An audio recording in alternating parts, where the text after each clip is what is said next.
Pemirsa, di tengah melambungnya harga beras, Presiden membuka opsi untuk melakukan impor beras. Impor ini dilakukan untuk memastikan stok komoditas beras aman di tengah dampak dari fenomena El Nino yang menyebabkan kekeringan di sejumlah daerah. Pemerintah juga memastikan mempercepat pembagian bansos tahap kedua untuk memenuhi stok beras murah di pasaran.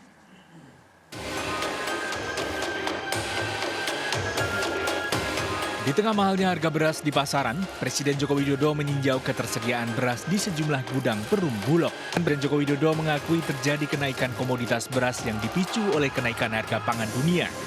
Fenomena El Nino yang menghantam lahan pertanian di dalam negeri hingga menyebabkan kekeringan ekstrim dan gagal panen, serta kebijakan sejumlah negara yang menstop ekspor komoditas pangan juga menjadi faktor pendorong kenaikan harga beras.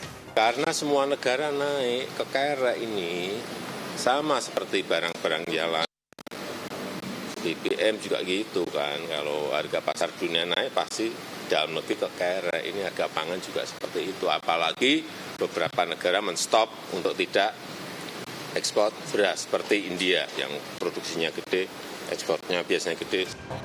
Pemerintah telah membentuk manajemen dan sejumlah langkah strategis untuk menyiasati mahalnya harga beras di pasaran. Di antaranya mempercepat pembagian bansos berupa beras 10 kg kepada 21,3 juta keluarga penerima manfaat. Presiden juga berencana menerapkan kebijakan impor beras dari negara sahabat. Impor dilakukan lantaran produksi beras dalam negeri menurun, dampak pengaruh El Nino. Saat ini stok beras dalam negeri dipastikan aman, lantaran Indonesia memiliki 2 juta ton stok beras.